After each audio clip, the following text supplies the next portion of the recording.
Hello, everybody. Thank you for coming. Welcome to this talk. I'm very excited to give it. I'm not here because of the will of the people. This is a sponsored talk.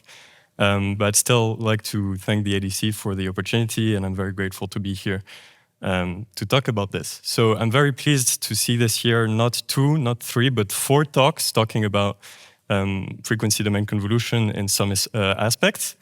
So that's really good for me because it means your brains are already primed and you will understand absolutely everything. So that's great.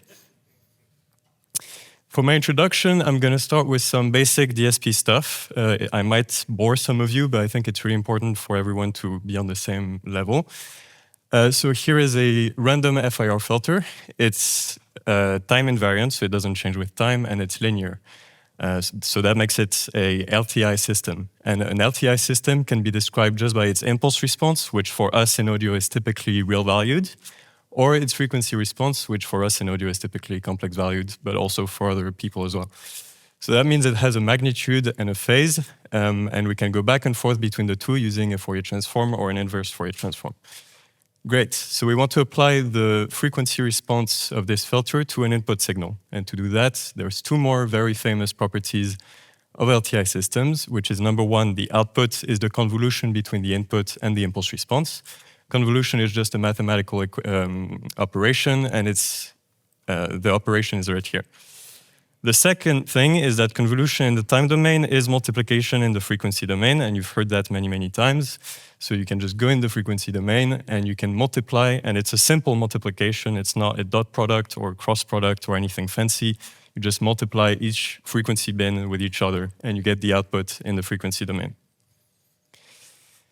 So here's a snippet of pseudocode. It's nothing fancy. It's really basic, and it's an implementation of the equation from before. And as you can see, for every sample in the block, we have to do a multiply add with every sample in the impulse response.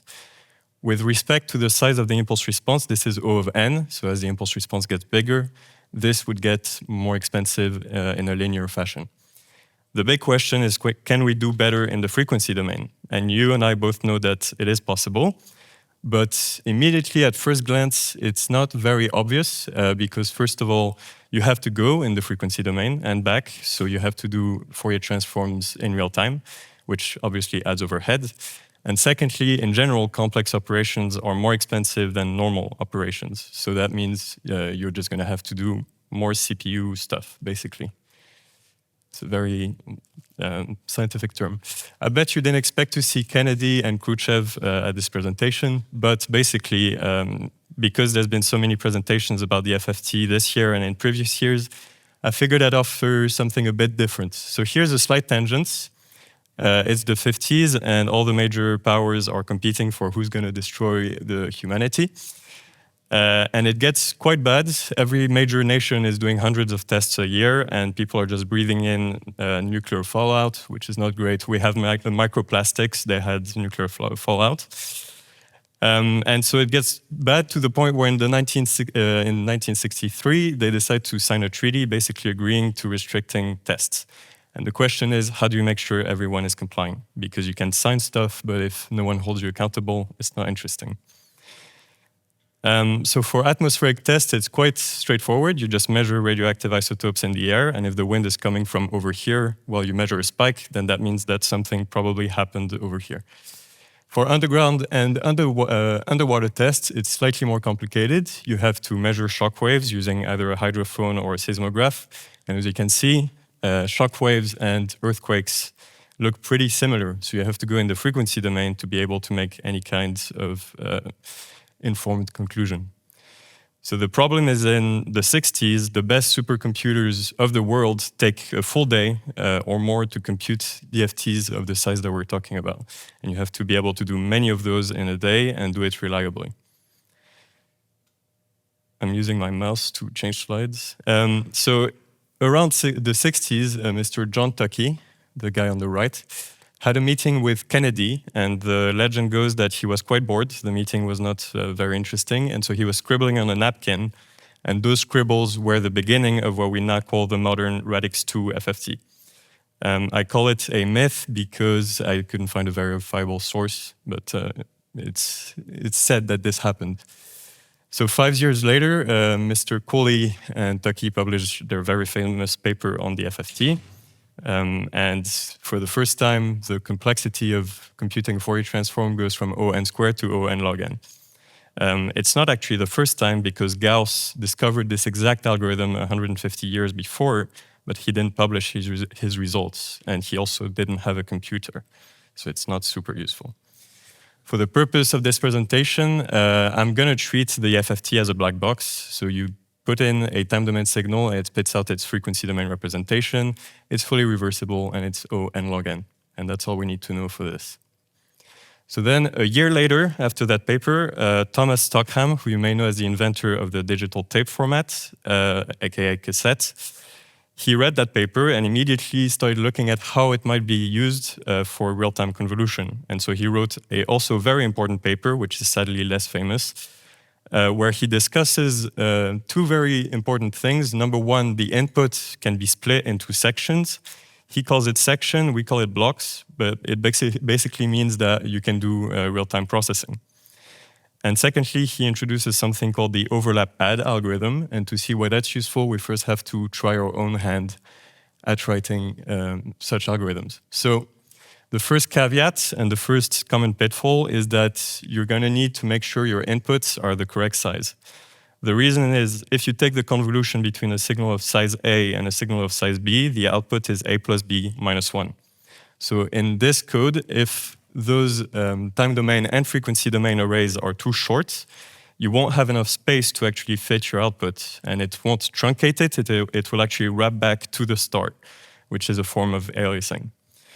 So the most common solution is to use the smallest power of 2 that's larger than the block size plus the impulse response size. And so if you do that, you zero pad your input to your preferred size. You go in the frequency domain using an FFT, you multiply everything together, and you go back to the time domain.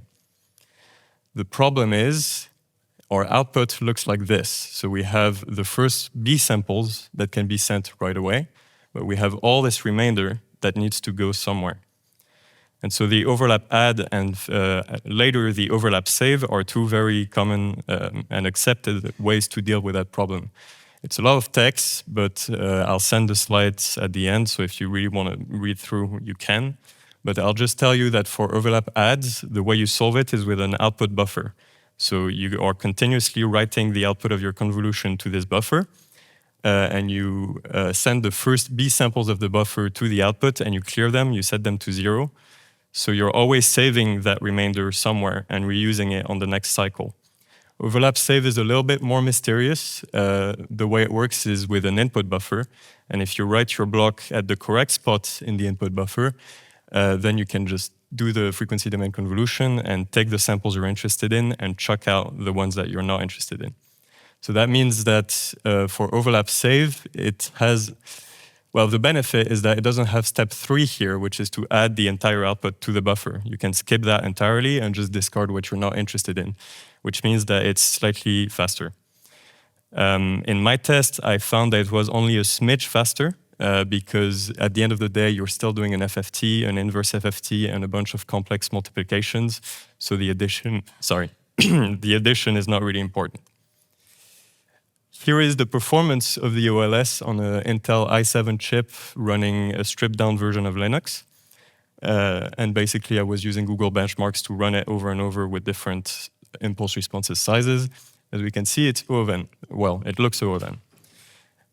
So it still has the same drawback as time domain convolution, and also it's actually slightly worse. So it's not really good. However, if your impulse response is smaller than your block size, you start to see O log n performance, especially when you're looking at the average over time. So the simple solution here is to use latency. Instead of processing blocks as they come, you save them in a big buffer, and you treat that buffer as a block. And so ideally, you accumulate enough blocks till that buffer is bigger than the impulse response, and then you get this sort of performance. It does mean that you need to use a lot of latency, so that's what I show here. I'm using maximal latency to extract the most performance out of this algorithm. and latency is the red line here. And it means that if your impulse response is 2048 blocks, you're going to need 2048 samples of latency, which is a lot. But people are quite happy with this solution. You just use overlap add and overlap save, add latency, and it kind of works. And moreover, at that time, the research is heavily focused on trying to beat the FFT. So everyone wants to one-up Cooley and Tuckey and do better. And people do see some success in like exploiting some theorems and some very tricky mathematical stuff to extract the most performance out of the FFT. However, the complexity is still the same. But at some point in the 80s, and I don't know exactly when because I couldn't find the first paper to mention it, people realized that you can also partition the impulse response. So Cooley said you can split the input into blocks, and someone out there, if you know, let me know, said that you can also split the impulse response. And so the way it works is you have, you have your long impulse response. You can split it into smaller chunks, and if you use delays, you can recombine everything to get exactly the thing you had before.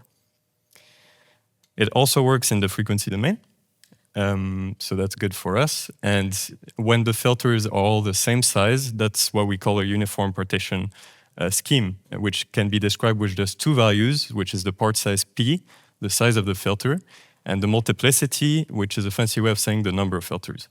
And if you multiply the two together, you should recover the size of your impulse response or bigger.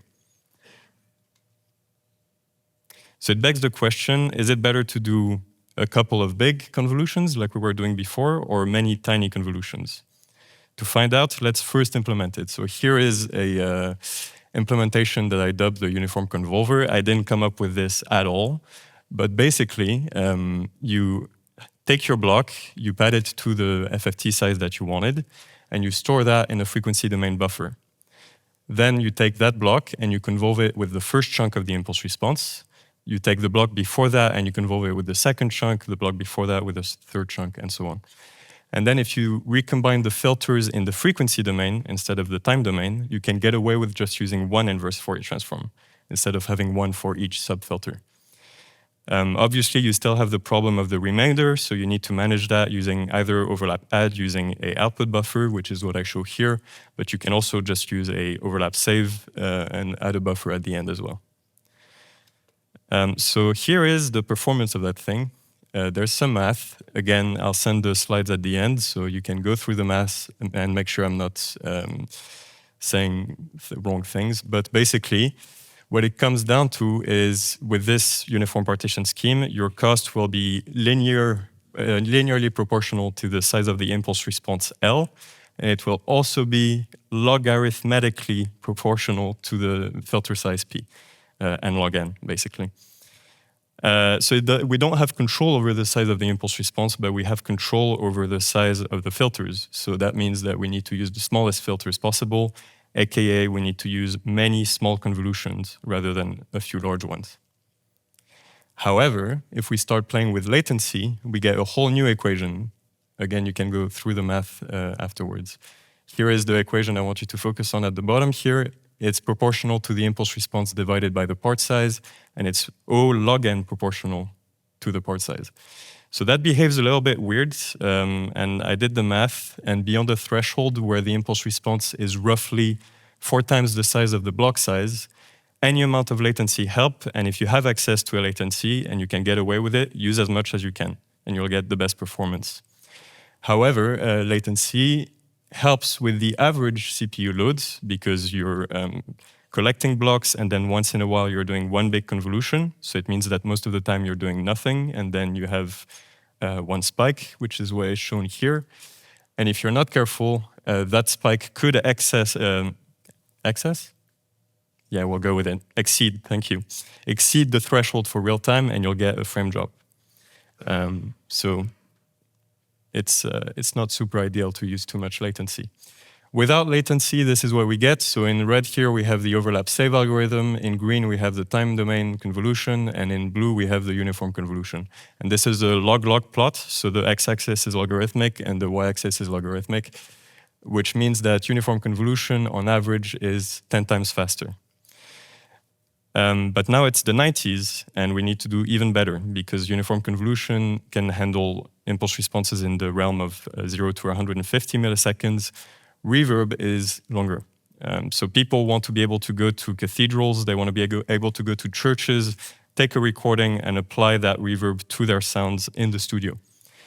Here is the Sony DRE S777. It's the very first hardware that gave you convolution reverb, and it went up to 5.5 seconds. So to do better, two independent teams found out in the 90s, how are we doing for time?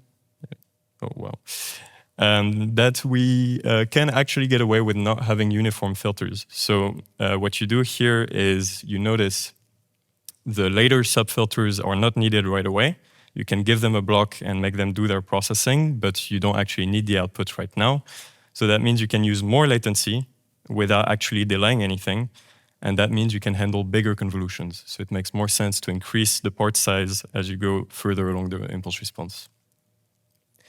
Now that gives you a lot of degrees of freedom because you can use as many filters as you want of any size.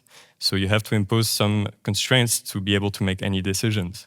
One of the most important constraints, in my opinion, is clearance. It's a bit difficult to grasp, but basically here's a completely random non-uniform partition. And if you focus on that middle filter here, let's say that this is of size 4 blocks and that the offset is 2 blocks. So what will happen is you will receive a block and store it, receive another block and store it. And now you need the output of the filter. If I had my laser pointer, I would point at that third line here. But now you're too early to do that because you've only accumulated 2 blocks, and therefore you can't compute the output of this filter in real time.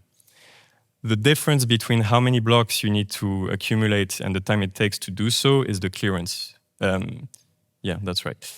If the clearance is positive, then that means you will have spare time to do your convolution. If the clearance is negative, that means it can't be computed. And if it's 0, that means you need to compute the output of the filter the second that you get the final block needed to compute its output, which is not great. Here are some common non-uniform partitions in literature. The top one is quite well known. It's 1, 2, 4, 8, 16, 32, 64, and so on. And what this is doing is growing the filter size as fast as possible while still respecting the 0 clearance condition. This is impractical for reasons that we'll see in a little bit. And also my problem with this, it only makes sense for specific impulse responses. So if your impulse response is 7 blocks, 1 plus 2 plus 4 is 7, so it's perfect. If your impulse response is 8, it would suggest adding another filter of size 8 at the end, rather than just using 1, 1, 2, 4, and just adding one tiny subfilter at the start, which is obviously better. So in '95, Gartner looked at this and said, well, here's what works for me. 1, 1, 2, 2, 4, 4, 8, 8, 16, 16, and so on. So what this does is it enforces positive clearance, which is good. It still doesn't have the generalization, so it only works with certain specific impulse responses, but you can always use 0 padding to use that partition scheme. In 2002, someone called Garcia found something very interesting, which is if you have consecutive subfilters of the same size, you should group them together as a uniform subfilter, because that way you just need one FFT and an IFFT operation to handle both. So it's better to group things together as uniform partitions. One very important thing to mention is that the non-uniformity doesn't address the issue of peaks that we were seeing before. They're just slightly more spread out, but they're still there. And the simple solution for that is multi-threading. So I'm not an expert in multi-threading, but I will try to explain this anyways. Your audio thread, its only job is to accumulate and read blocks and to do maybe the most lightweight convolutions in the filter. And then for each bigger convolution and each subfilter that you add, these are computed on their dedicated background threads. So that means that they don't have to do their job during the audio callback. They can just keep going through the calculation. So it looks like this. Now you have a lot more time to do the calculation, and in between blocks you can do some work rather than just waiting. In 2012, an Austrian team found something also interesting. They decided to take the ideas that we found so far and to generate all the possible non-uniform partitions for various different impulse responses between 1,000 and 500,000 samples. And they also did it for various block sizes. And then they would find the one that was the most efficient, and they would add it to this table here. So essentially coming up with a bunch of lookup tables. And they found that this algorithm gave them always at most 4 different part sizes, which means that what they found suggests that for any impulse response below 500,000 samples, you can just implement that as 4 uniform subfilter, 4 uniform convolvers working together, and you will actually get the best performance. So here's how you would implement that. You have one big input buffer, you write your blocks to it, you have 4 uniform convolvers in parallel. Whenever you've accumulated enough blocks, you trigger the convolution for the corresponding filter, and then you sum that result into the output buffer. And then you just read from that output buffer and you clear whatever you've already read. And it's quite simple, really. So that's how this performs on a single thread. Finally, we get a nice logarithmic curve. And it looks like it's very good, but what this doesn't show is the peaks. So here they are. And it's quite bad, as we can see, with 240,000 samples, which is 5 seconds at 48 kilohertz. If you run 2 channels and by some misfortune the peaks line up, that's it. You get a frame drop. So it's not fantastic. Now here it is with a thread dedicated to each of those uniform convolver, except the first one, which is just running on the audio thread. And you get something like this. So still logarithmic. The overhead of scheduling jobs and taking care of your threads is making it less worth it for smaller impulse responses, but for really long impulse responses, it completely flattens out.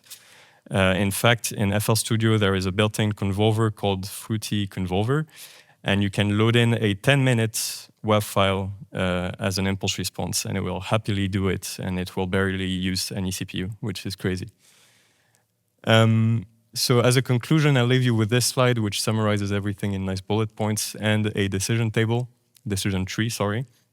I think the most important takeaways are, number one, there is a threshold below which uniform partitions are still useful, right? Non-uniform partitions aren't always the best. So basically for any application that is not reverb, you should be able to get away with just uniform partitions.